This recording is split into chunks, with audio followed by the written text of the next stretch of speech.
Welcome back to what turns out to be day 2 and day 3 of knocking our garden into shape, ready for the winter ahead. So if you didn't catch the first video, I took you around and showed you exactly what we're going to be doing, which one of the things was knocking this polytunnel into shape. First of all, it was a complete disaster zone. Managed to get on top of that. We harvested and sorted out a few of the beds. We had different types of cabbages. These are Copenhagen. They had been absolutely hammered by caterpillars, but there was quite a bit left. The red cabbages looked like they could stand a little bit longer, a little bit more growing left in them, and basically worked around getting things tidied up. We split the plot into quarters, and on the first day I managed to get all that I wanted to get completed done, which also included some work in the greenhouse because we had tons of tomatoes to get harvested in there. This variety of the Bloody Butcher, which I'll definitely be growing next year, but I was thrilled to bits with the harvest that we got and starting to get on top of things. Now, moving into the garden on the second day, this is what I told you. Equal. Day 2 is going to be everything on what I call the newer side. So this is one of the newest, or the newest bit too. Look at them, cheeky blackbirds stealing my stuff. Newest bit to Stephen and I, there used to be a border across here, and this was something totally different. Anyway, this is day 2, and that includes getting all of the weeds out of the paths, trimming the trees back and things, harvesting beans, getting all of the weeds out, getting these complete runaways taken out, basically getting it knocked into complete ship shape.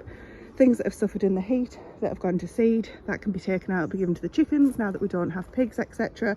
Get sown what I can, you get the idea. So day 2 is everything on this side of that piece of wood, which is a lot smaller than what's left for day 3 and 4. I'm going to start clearing all of these. The vines coming off this were just ridiculous. Anyway, so I've chopped them all down. Accidentally, what's it called? Collateral damage, is that right? Anyway, pulled that bean out by mistake. There's a few coming on here. These are all for drying. Didn't expect too many for just an experiment this year, so if they've worked and if we like them, we'll be growing loads more of these. Harvesting needs to be done here along the back. All those nettles and things need to come out. I'm going to start with my bucket and get done here. So getting all of these apples thrown back over to the chickens. We will be harvesting apples at the weekend, if not before. Once all of these jobs are done, I'm going to start by pruning back that bay tree, which potentially is dead. Rained off for the second quarter, but we're nearly there. My goodness me, it's really just started out of nowhere. So let's have a really quick look as to where we got to, and then I'm going to start another video for the next bit. The cherry tree is still to do. That isn't on my list of things to do. So this bed over here is the last thing I've finished. Excuse the farmer chainsaw. These are sweet, all happy there. This bed has just been emptied, ready to go in the compost. So 2 empty beds for winter stuff. The bed over here did have beans in. They have not germinated, and something's been digging in it. All of this leaves has been taken off the trees. You can see still got the top ones to do, but I couldn't reach those. That just needs tidying up once this passes. Bit tree. Oh dear. Oh, there's my glove. I'll put that away. Fingers crossed that that comes back. If you didn't know what happened, that got moved. A lot of things in here got moved because it's quite a new plot. Goodness me, I'm getting drenched. Let's go. So yeah, so it wasn't happy with the move. So we'll see. My goodness, right, the beans will come back. Hang on. The cameras. Hang on, let's clean you. I don't think that worked. Can you see in the background how, I don't know if it's coming across, how windy and rainy. Anyway, this was forecast, the rain but not the wind. It's literally almost sideways, diagonal. Anyway, I'm pleased with where we've got to. There's the leaves that's on the ground there that you saw. They just need sweeping up and putting into the compost bay. That'll take no time at all. So tomorrow, all being well, we're going to be working on this bit here, which is harvesting onions, spinach. I don't know what they're doing out there, but when they go, I will be going to have a look, because it sounds extremely close to our fence. Anyway, yeah, we'll have a look at all of that tomorrow. So for now, I'm probably going to say I will see you later and figure out how to get in without getting absolutely drenched. I'm under this wisteria for now. Welcome back to another gorgeous day 3 of getting the veg plot sorted for me. Animals have just been fed, so let's go and have a look at what needs to get done today. I'm already benefiting from the couple of days work that we've already done in terms of coming in here and it just being in a better place in terms of things that are already on top of and ready for the next thing. Feels so much better. There's clearly still things to do. We had these cold frame covers got ripped off in the storm. Stephen only recently put those on. Clearly we need something different, but point being, it's such a nice feeling to be on top of some of it at least. Everything behind me, in theory, I'm on top of, and to the side, that's where we were working yesterday, but today is going to be this area here. So let's plan what we're going to get done. Everything is quite damp, so I'm not sure if we had rain last night or not. We did have a downpour yesterday, but it dried off super quick. So literally starting with this first bed, I need to harvest a lot of this spinach. I'll take out this one that's bolted, give it to the chickens, take out any little weeds and just check how the beetroot are coming along. We're going to go left. Basically it's these three beds, the path behind this bed here and those two beds. There's nothing really to do in these beds here except weed, volunteer potatoes, etc. Have a little check on the squash that are in there. I will take out these leaves that have got sun or wind damaged, whatever it might be. Hopefully free up a bit of space for any squash that might be in there. We did see this one the other day, didn't we? Hello. And there's also some beans that, oh, that's actually ready for harvesting. So any of the dried ones, they're ready for harvesting. These are the Greek Gigantes. Nothing else to do on here. So pleased with it. Basically letting them grow from this size to this size, even a little bit bigger. And then they will just dry on the pod like that one. And that's when we're going to harvest them. As long as they're thoroughly dry, then they will be going into jars for the winter. It's amazing how gardener changes even in dry weather, or should I say weeds, plants that you're not really wanting. So there's these here. It might look like I'm growing brassicas, I'm not. These are genuinely whatever has been self-sown, dropped by the birds, etc. We'll get all of these nasties out. Thistles, volunteer potatoes and any red onions that are left in this bed. When it's dried a little bit later on, I'm going to whip these onions that are left in here out and have that completely empty. The idea is these two beds also will be getting full of things like Swiss chard, brassicas, overwintering different bits and pieces. I did sow some, what were they called?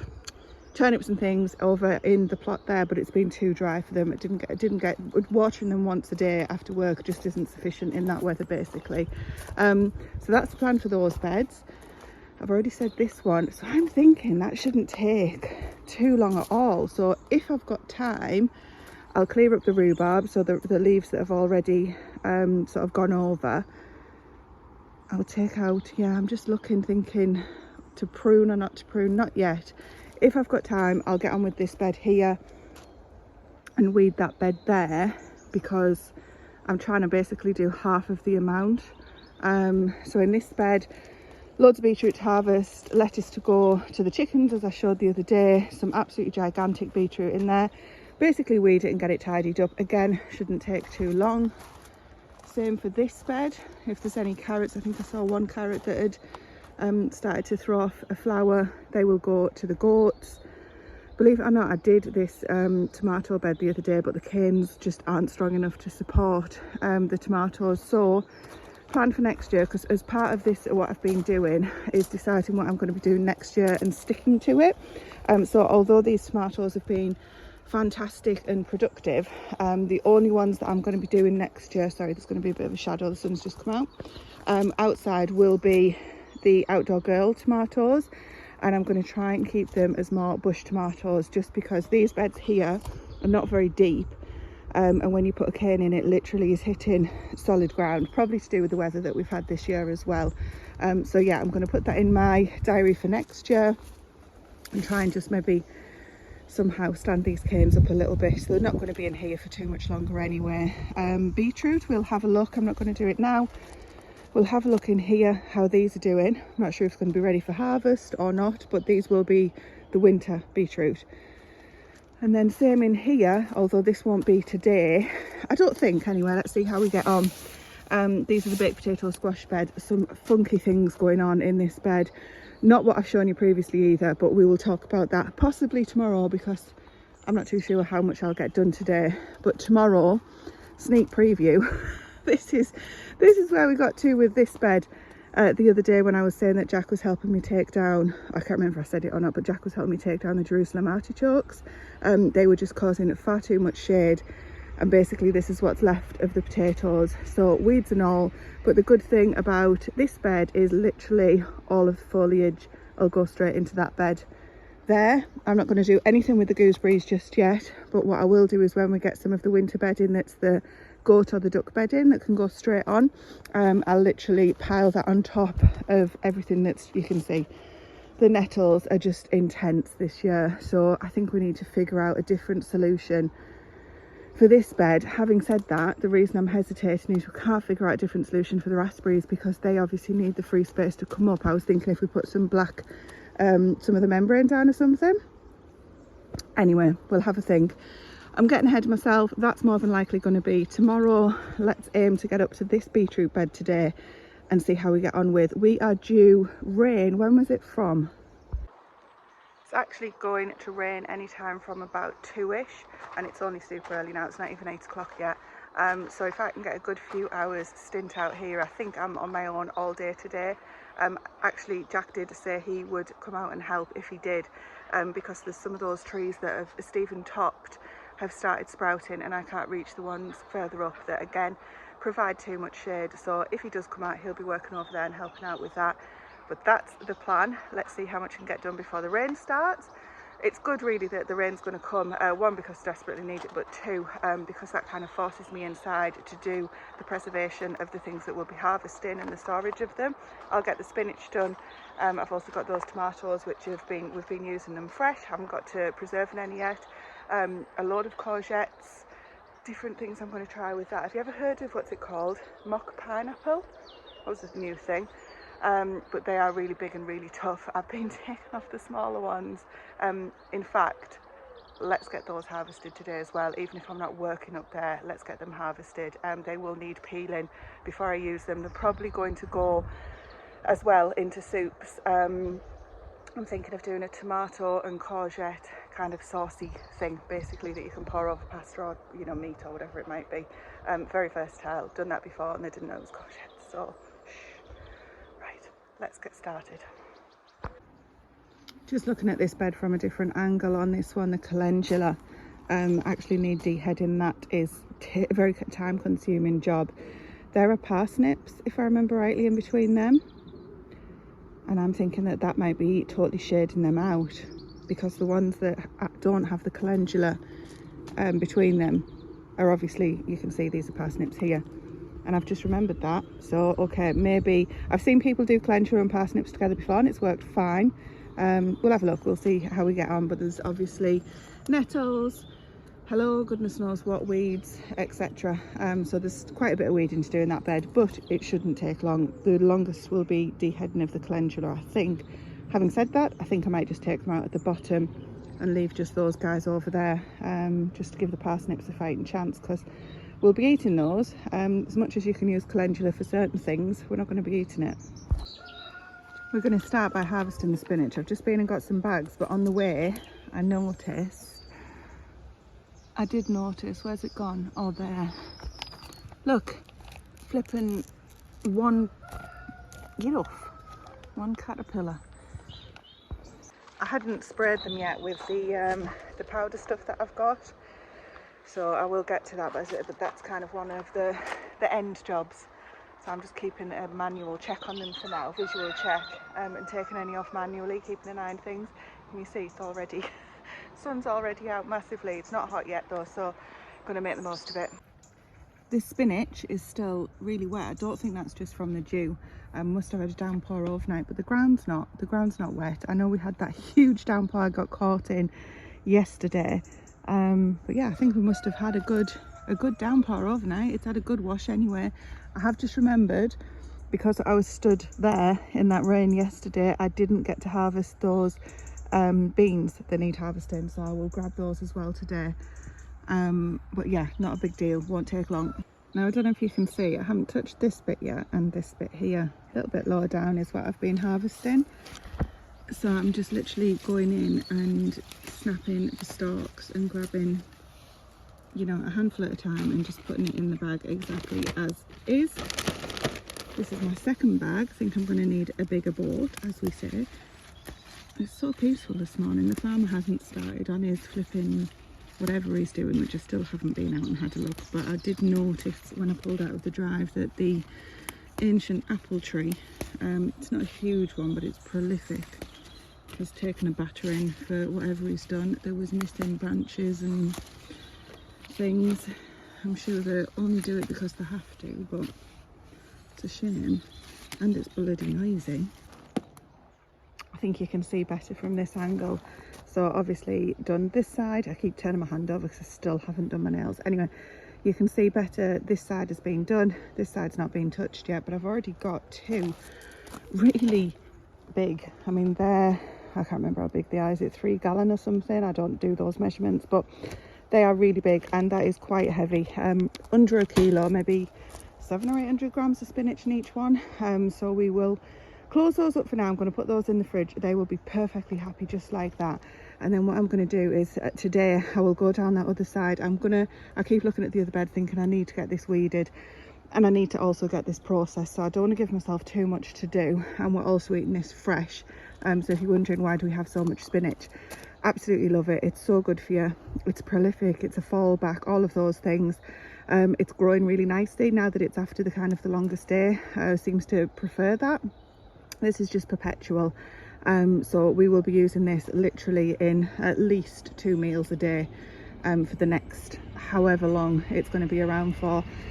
And then when we're not having it fresh, these guys will be preserved and put into the freezer. So I did actually a video.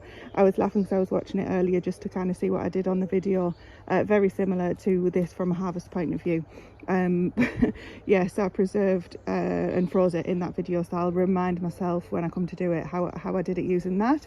I'll put a link in if anyone's interested. So I'll use that video to remind me how to do it, and then the frozen spinach will literally be used in soups, stews, casseroles, all of those good things over the winter. But as I'm harvesting, I'm sat looking at these weeds and I'm thinking, great to have the bags and the food to eat, because ultimately that's what we need, but I need to get these beds done as well. So I've done half of the spinach that's there. There's only half a bed of spinach, the other half is beetroot, remember. I'm going to get this other bed weeded, so at least I feel as though I'm making progress after I've been and put this spinach in the fridge. There's some absolute monster weeds in this bed. Why don't the veggies grow as quick as that? Anyway, I wanted to show you. I'm picking these, and can you see the dust? That rain hasn't even touched the surface, basically. That is just dry stick still. So see what red onions we get out of this, and the whole bed will be clear next time we come back. Maybe not the beans at the end, because they are cassoulet beans for drying.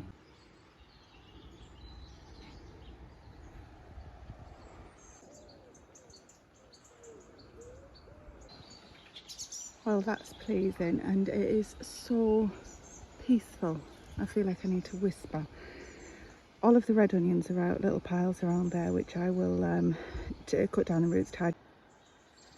Goodness me, I've been having problems with phone storage. I've just had to spend about 40 minutes transferring loads off my phone, so I've lost some time, and then I'm going to have to go through and sort everything out. But anyway, important things first. I've got this bed done. Those sow thistles are going to go to the goats now. All of the onions are in that little tub there, so this bed is ready for winter planting. The cassoulet beans, I've just been checking them. Some of them are much drier than others, but they are still very damp. Some of them are still, you know, a lot younger. You can see the difference actually. It's a good one's green, one's sort of the yellow, and then they go to that. All of these are just going to dry on the plant, so I'm not going to be taking those out just yet. If we are due lots and lots of rain, then what I'll do is take the plants out and dry them inside. That's not the case. I think we've got like 40% chance for the next 2 weeks or something, and not all of that's been coming to fruition. So this bed is now ready for the winter. Some of the weeds to compost.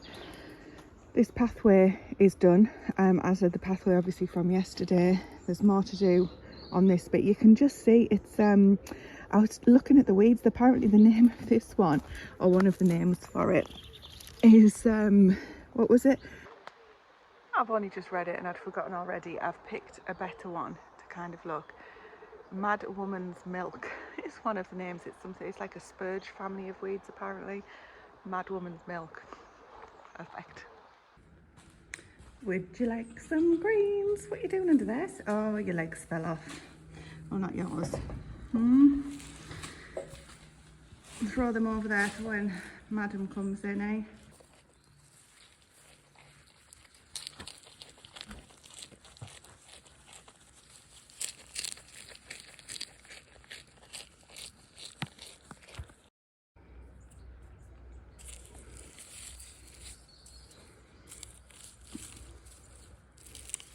The onions are always very shallow rooted. I don't know if that's me or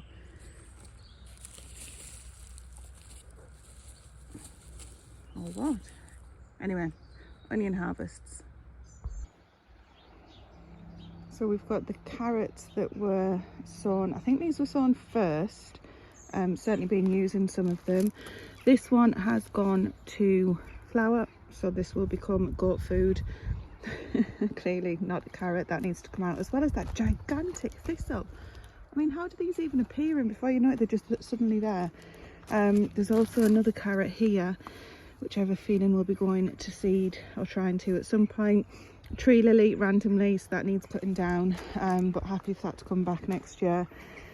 I was looking at a video that I did, when was it, 2 or 3 years ago, and I said, don't ever sow carrots, Tracy, without covering them up. What have I done? Why didn't I cover them up? I'm not sure. So yes, we'll just have to see how they turn out. I'm not going to start pulling them out now because I don't want to attract the root fly, but when I do need carrots, I'll see how they are and potentially could cover them up. I need to check when the carrot root fly disappears, because it's got its certain times of the year, doesn't it? Anyway, let's get harvesting those. There's some beetroot top there, leaves that I took off when we've had a meal using beetroot that should have been composted, and also these beetroot that are starting to flower because they are so big. They may still be usable, so I'll be taking them in, and the bits that I can use will be getting used, and then we'll get down to the lettuce, and again they'll just go to the chickens. The goats have already had the thistles, the sow thistles, so I don't want to give them too much and give them runny tummies. And there's more beetroot down here that we'll get into. So this is the bed above my shadow that we're working on now. Right, I'm going to go in first and see what this looks like. It's gigantic, so I've already been seeing it over a few over a few days.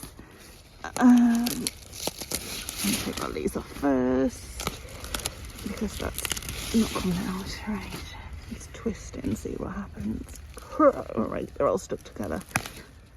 That's a big one.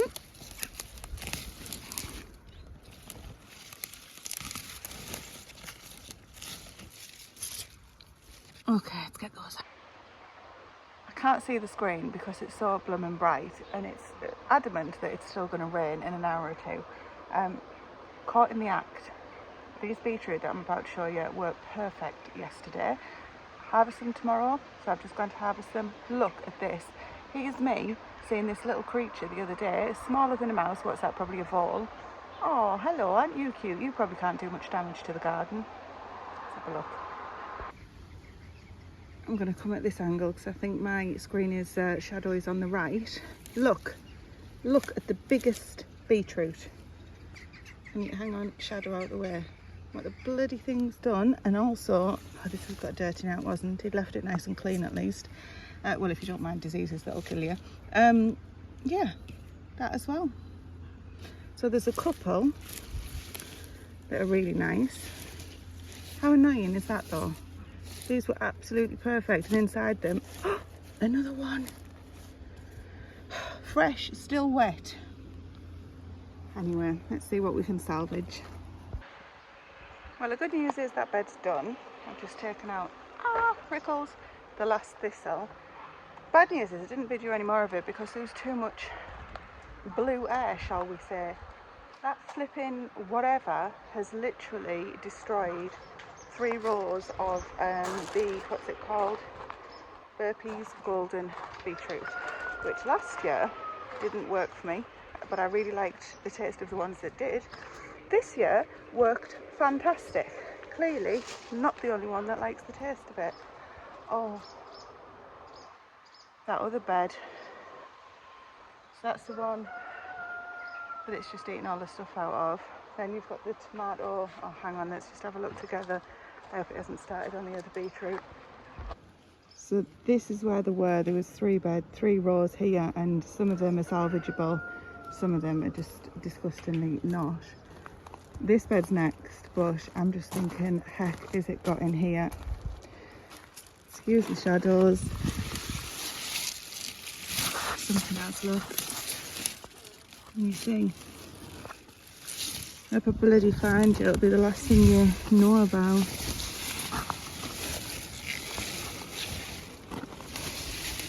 Oh God, I hope it hasn't been in the squash. Oh heck. No, they're the mad ones that, let's just go around here, hang on. When I say mad ones, I mean the ones that I planted as butternut squash seeds that aren't, basically. And the whole plant, as I say, I'll tell you on the next video, they're just acting weird. Now, I have nasty memories of the squash over there last year getting eaten, or attacked, not eaten. They just go along and take a bite out of one and a bite out of another. I'd actually see where they all are. Oh, bloomin' heck. I hope they haven't got in here. But yeah, sorry, I was saying, the squash from last year, they just took a bite out of lots of different ones, but didn't, you know, eat a full one. A bit like a fox, just comes along and causes havoc in your hen house, but only takes one. I guess we'll see that tomorrow. I've literally no idea how many baked potato squash we've got. Oh, I'm so annoyed at that. But what can you do? You can't net your beetroot from things that come from under the ground, because that's what they do. They literally, so when I saw that ball yesterday, before the rain came, it came out and we both got a bit of a shock, and I thought, oh my goodness, you're so small and sweet, you know, you're probably not going to cause much damage. Why did I think that? And it might not be that, to be fair, it might be something else, but either way, they tunnel under the ground. We've got a massive problem in the paddock with holes in the ground that Stephen at first thought was wasps. I said, that can't be wasps, not that many holes. I put them on a previous video that I did. Sorry, Jack just shouted at me. He's come out to help take the top branches off those trees, and he said there's a little nest there, so he's going to leave that one. Yeah, so big problem in the paddock with holes, but that's right down there, and we're fine with that, you know, keep to your own, as long as the holes aren't too big that the animals end up putting the hooves through. Anyway, that aside, the holes up here that I noticed from this fall where it was going in and out, they're actually right under the ground, creating quite a tunnel, which I'm sure it won't be the only thing using them. So we've had this every year with veg. So yeah, if you know any ways to kind of deter them, I know there's different herbs and things you can use. We've never had any luck with that, and I can't net them because they're not coming in from the top. I guess, I don't know, sleep out here, shout very loudly. Thankfully there's nothing in the nest. Jack has had a look, no eggs or anything, but obviously he couldn't tell that it was there until the very last branch came down.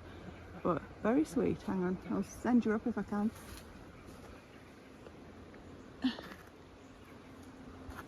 You tell me, I'll have a look at the video.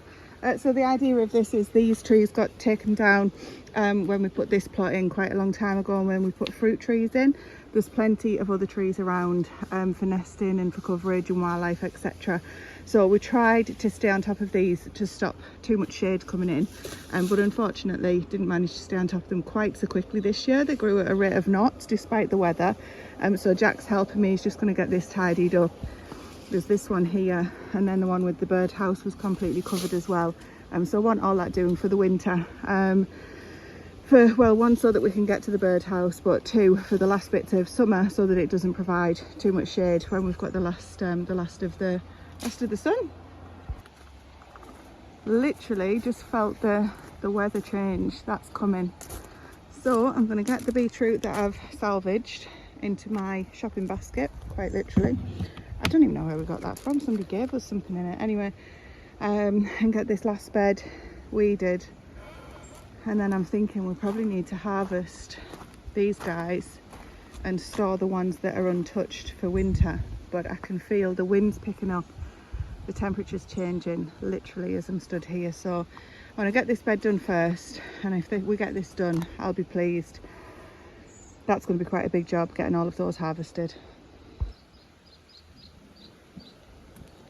So that's looking much better. Got the big thistles out and everything out of this bed, the beetroots from there, and in here this bed has got more carrots in it, which are at a different stage obviously to these carrots and to those carrots. Been in, taking out the thick worst of the weeds in here. Haven't started with the calendula just yet. That's on the to-do list, but I'm glad that we've got the majority of things done here. I want to get the food in because the sky is getting very grey. I want to get this in. The onions are now in the shed, so I think we're getting there. Well, we're about due for that rain, although the sky changed colour again to blue, and now we've come back to grey. So I think I'm on track for today in terms of what I wanted to get done. All of these beds this way, so starting from there along here. There's more spinach to harvest, as we know, but we will be having that fresh as well. Need to get those 2 bags preserved. This bed here is all done, all weeded. Beetroot's harvested. The next bed along has got the carrots and the parsnips. I've done the calendula. Let's have a quick look at that. So I've just left in the one that was still flowering. There are a couple of parsnips that you might be able to see that made it. I've just noticed there's a nettle, stinging nettle as well. Anyway, the rest of that bed, apart from the stinging nettles, is ready. The carrots, let me show you what I discovered.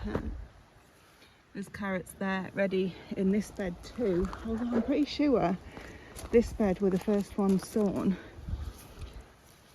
Oh, there's one, it's tiny. Okay, so I can't remember now. Anyway, it's been a funny year with the rain and everything, hasn't it? So goodness knows what's happened. So these are the next lot of carrots. I need to double check if it's too late to get another sowing in. Can't remember off the top of my head.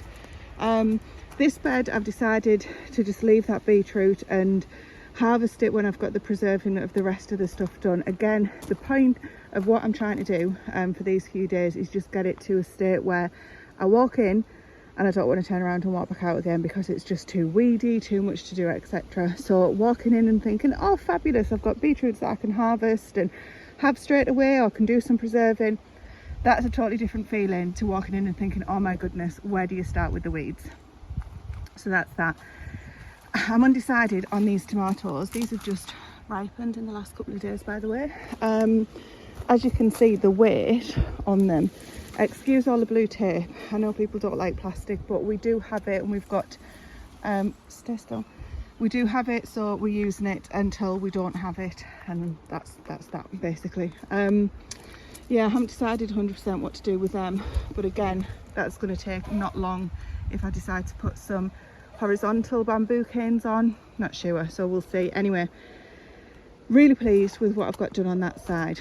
On this side, I've weeded, I've checked the squash that I've got, but I think I showed you in the other video, something is starting on this, and I think its house is here somewhere.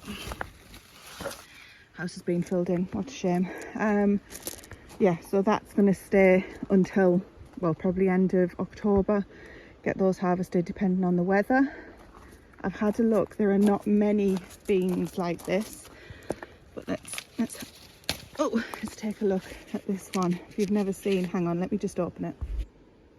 There you go, that's how big they are, and that isn't as big as they do sometimes get. Again, presumably with it being such a dry year, these guys might not have got as much water as they would like. So same as the beetroot, there are some beans there that are ready that we could pick. These aren't totally dry because you can see the indentation there from my nail. That's not ideal, so they would need more time to dry. Even though they were rattling in the pod, I would pick them and leave them to dry. So I'm going to do exactly the same as I'm doing for these here, and just leave them on the plant, and then when I feel as though they're dry enough, take them off, do a test of one like they have done here. If they're not dry enough, then we'll leave them out to dry inside. I've just remembered there's that weed there totally didn't see that when I was doing the check. I don't know how many squash there are, but whatever we get will be a bonus. And there's loads of beans, so at least we'll be hopefully living our best bean life come the winter. I mean, at the end of the day, all of this for me is for the autumn and winter. Our beds probably haven't been as full, or definitely haven't been as full as they could have been through the summer, but to be quite honest, it's not the summer growing that I enjoy. I've said this to you before, it's what you're producing in the harsher seasons. Having said that, that little mouse has just run out thing, looked at me and ran back in. Having said that, this summer, sorry, lost my trail of thought then for a second, has been very harsh compared to what is a normal summer here in England anyway. So heat wise, it has been very harsh. So I do prefer all the same the autumn and winter growing, which we're heading to quite quickly. And the leaves are already falling off the trees here, which I think is quite early, and again is more than likely due to the lack of water that we've had. But I was looking back at some videos, as I said earlier, and I was saying about how hot it was that year too, and that was 2 or 3 years ago, so maybe we just forget every year. Anyway, I'm going to get those courgettes, and I think we're going to call it a day for working out here, because I've got so much to get done in the kitchen. There's some big juicy ones, well, they're probably not juicy actually. I'm just going to take that little one off because that's not going to produce anything, nor that. And then these ones here should come quite nice. What size is this? It's a courgette. It's more like a bloody marrow, isn't it? This one won't squash the beans. That's, I said don't squash the beans, that's a bean. So I'm not doing any weeding or anything in here, just harvesting for today. Oh my god, that's even bigger. Aren't they pretty? Goodness me, definitely going to need a bigger boat. I thought I could carry them all in, not a chance. That is massive. So I'm going to get the wheelbarrow and I will get those carried over to the house. And then once I've got myself all sorted, on a different video I might show you the preserving, or I'll just show you in the vlog what I ended up doing with it. Tonight we have got mackerel for tea. Stephen and I love fish. We've been trying to include it more in our diet, but obviously we don't grow it here. Grow it? And a friend of Grace's, so somebody, well anyway, it doesn't matter who, has basically got access to mackerel. They have been giving us some. It's been absolutely fabulous. They don't want anything in return. It's just so sweet. So we've been having that more often. It's only for a short stint that we'll be having it. But yeah, trying to include more in our diet, and then they turned up, so that was really good. Not sure what I'm going to have with it, but maybe something courgette related. Anyway, I'm going to bid you farewell, catch up with you on another video. Thank you for doing this with me. One more day to go and then we should be done.